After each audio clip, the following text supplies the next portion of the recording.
मोक्ष का मार्ग। एक बार याज्ञवल्क्य विदेह राज जनक के पास गए। उन्होंने अपने मन में यह निश्चय कर लिया था कि वह अपने से राजा को किसी विषय का ज्ञानोपदेश नहीं देंगे। वह जो कुछ प्रश्न करेंगे उसका उत्तर दे देंगे। बात यह हुई थी कि एक बार अग्निहोत्र नामक यज्ञ के अवसर पर राजा जनक के साथ याज्ञवल्क्य ने कुछ ज्ञान चर्चा की थी। तब याज्ञवल्क्य ने उनकी ज्ञान प्राप्ति की इच्छा से प्रसन्न होकर उन्हें यह वरदान दिया था कि वह अपनी इच्छानुसार किसी भी विषय का प्रश्न उनसे कर सकते हैं।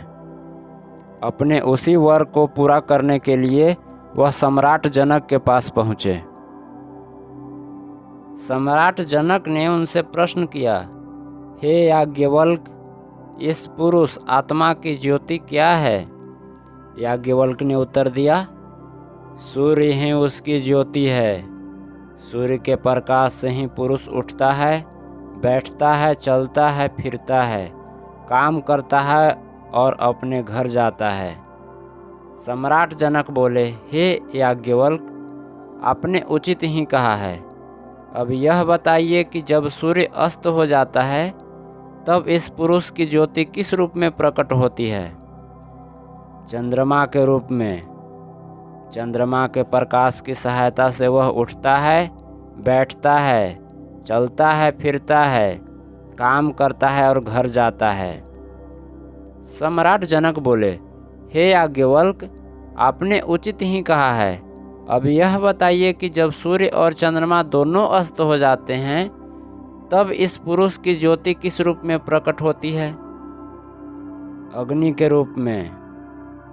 अग्नि के प्रकाश में वह उठता है, बैठता है, चलता है, फिरता है और घर जाता है।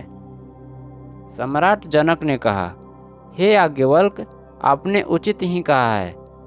अब यह बताइए कि जब सूर्य अस्त हो जाता है, चंद्रमा अस्त हो जाता है और अग्नि शांत हो जाती है तब इस पुरुष की ज्योति किस रूप में प्रकट होती है? वाणी के रूप में। वाणी के प्रकाश से वह उठता है, बैठता है, चलता है, फिरता है, काम करता है और घर जाता है। इसीलिए हे सम्राट, जब अंधेरे में हाथ से हाथ नहीं सूझता तब वह वहाँ आश्रय ले लेता है जहाँ से शब्द उच्चारित होता है। शब्द के सहारे वह अपने सब काम करता है। जनक बोले, हे याज्ञवल्क्य, तुमने उचित ही कहा है। अब यह बताइए कि जब सूर्य अस्त हो जाता है और चंद्रमा अस्त हो जाता है, अग्नि शांत हो जाती है और वाणी भी शांत हो जाती है, तब इस पुरुष की ज्योति क्या होती है? याज्ञवल्क्य ने उत्तर दिया, तब आत्मा ही उसकी ज्योति होती है। आत्मा के प्रकाश से ही तब वह उठता है, बैठता है, चलता है, फिरता है, सब काम करता है और घर जाता है। वह आत्मा कौन है? जनक ने पूछा। याज्ञवल्क्य ने कहा, वह पुरुष जो समस्त प्राणमय इंद्रियों में विज्ञानमय है, जो हृदय के अंतःस्थल में चिर विराजमान है, जो परम ज्योति है। हृदय के साथ एक रूप होकर वह दोनों लोकों, यह लोक और परलोक में विचरण करता है। सोचने समझने, चिंतन और मनन करने वाला वही है। चलने फिरने वाला भी वही है। हृदय के साथ जब वह एक रूप हो जाता है तब वह प्रतिदिन की यथार्थ जीवन को पार करके स्वप्न लोक में अपने को व्यक्त करता है और मृत्यु के नाना रूपों को पार करके अमर लोक में रमता है। यह पुरुष जब शरीर धारण करके उत्पन्न होता है तो बहुत से पापों, दुख और सुख के कारणों में वह लिप्त हो जाता है, और जब वह इस शरीर को त्याग कर उससे ऊपर उठता है तो अपने पापों को छोड़ जाता है। इस पुरुष के दो स्थान हैं, एक यह लोक और दूसरा परलोक। इन दोनों के बीच एक स्थान और है जो स्वप्न लोक है। इस बीच के स्थान में स्वप्न लोक में पुरुष दोनों लोकों यहलोक और परलोक के दर्शन करता है। परलोक से प्राप्त करने के लिए वह जीवन में जिस प्रकार के उपायों को काम में लाता है, उसी के अनुसार वह या तो पाप का भोग करता है या आनंद का। जब सब प्रकार की आकांक्षाओं का त्याग करके सब प्रकार के इच्छित कर्मों से हाथ खींचकर सो जाता है, अर्थात निर्विकार, निर्लिप्त और निश्चेष्ट हो जाता है और सृष्टि के समस्त तत्वों का बीज रूप अपने भीतर धारण करता हुआ स्वयं आकाम हो जाता है, स्वयं अपनी मूलगत ज्योति और प्रकाश के बल पर स्थित रहकर निसंग अवस्था में पूर्ण विश्राम करता है और स्वप्नों के बांध को मुक्त दशा में छोड़ देता है, तब स्वयं भी विशुद्ध ज्योति बन जाता है। अर्थात जब पुरुष सब प्रकार की इच्छाओं से रहित हो जाता है और अपने बुरे या अच्छे किसी भी कर्म में लिप्त नहीं होता, तो उसकी जीवात्मा परमात्मा में मिल जाती है।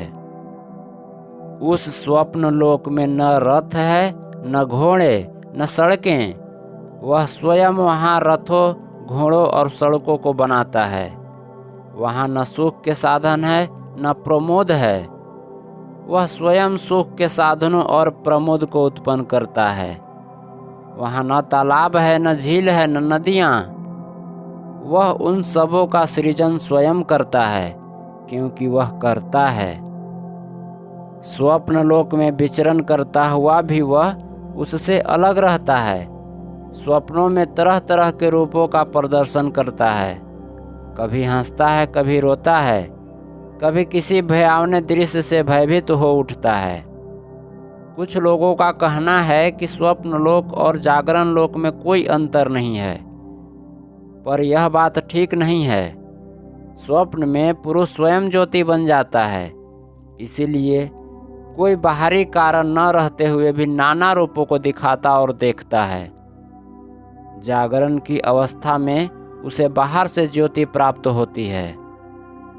राजा जनक ने प्रसन्न होकर कहा, आपने स्वप्न के संबंध में जो ज्ञानपूर्ण शिक्षा मुझे दी है, उसके लिए मैं आपको 1000 गायें और दूंगा। अब आप मोक्ष के संबंध में शिक्षा दीजिए। याज्ञवल्क्य बोले, स्वप्न के बाद वह सुषुप्त अवस्था, गाढ़ा निद्रा की अवस्था को प्राप्त करता है। उस अवस्था में वह पूर्ण आनंद का उपभोग करता है। पूर्ण आनंद के उपभोग के बाद वह इधर उधर विचरण करता है और पाप और पुण्य का दर्शन करता हुआ फिर वह अपनी पूर्व स्थिति स्वप्न अवस्था में चला जाता है।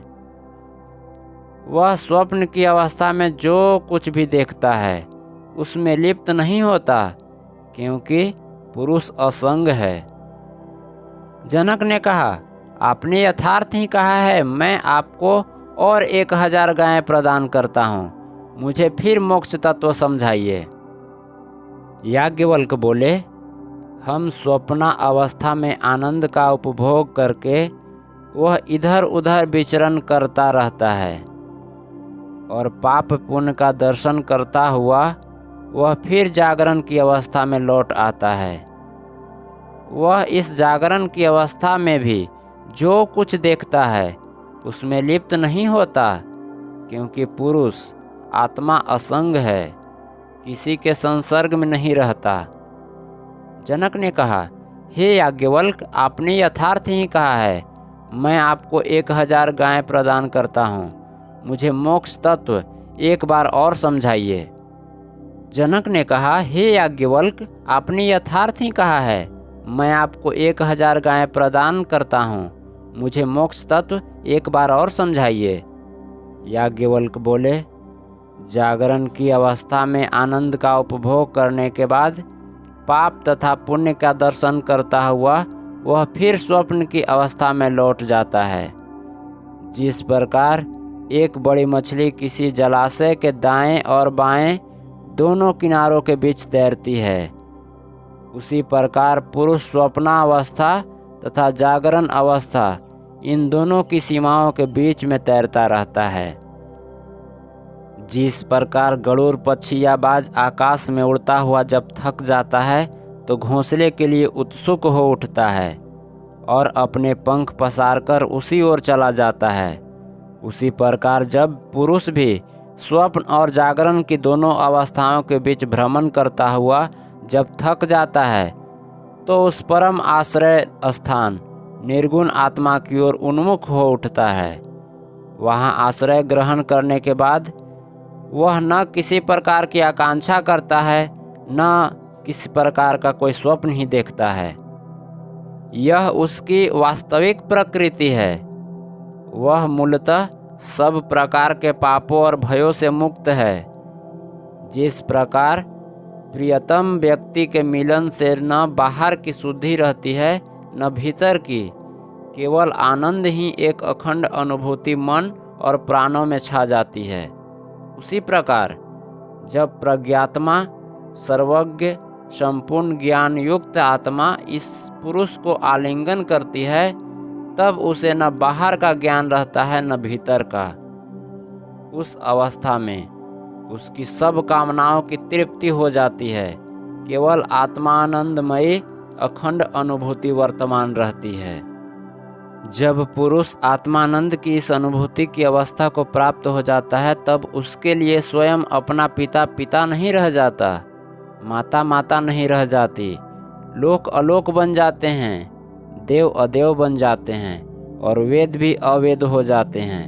अर्थात तब न देवों का कोई महत्व रह जाता है न वेदों का। तब चोर चोर नहीं रह जाता, ब्रह्मघाती नहीं रह जाता, चांडाल चांडाल नहीं रह जाता, पौलकस नहीं रह जाता, श्रमण नहीं रह जाता और तपस्वी नहीं रह जाता।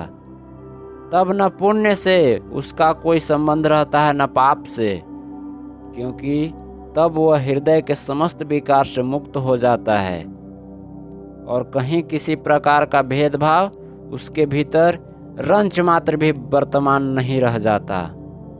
ऐसा नहीं समझना चाहिए, इस अखंड आत्मानंद की अवस्था में वह कुछ नहीं देखता, कुछ नहीं सुनता, कुछ नहीं सूंघता, कुछ स्वाद ग्रहण नहीं करता।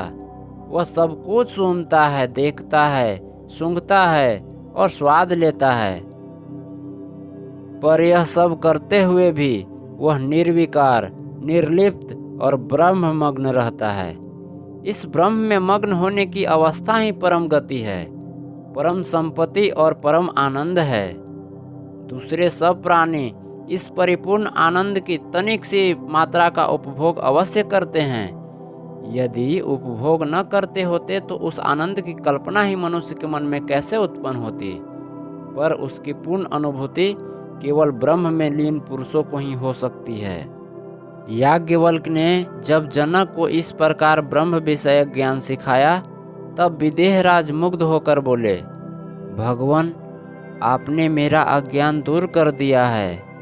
मैं आपके चरणों में अपना समस्त राज्य सौंपता हूँ और आज से आपका दास हूँ।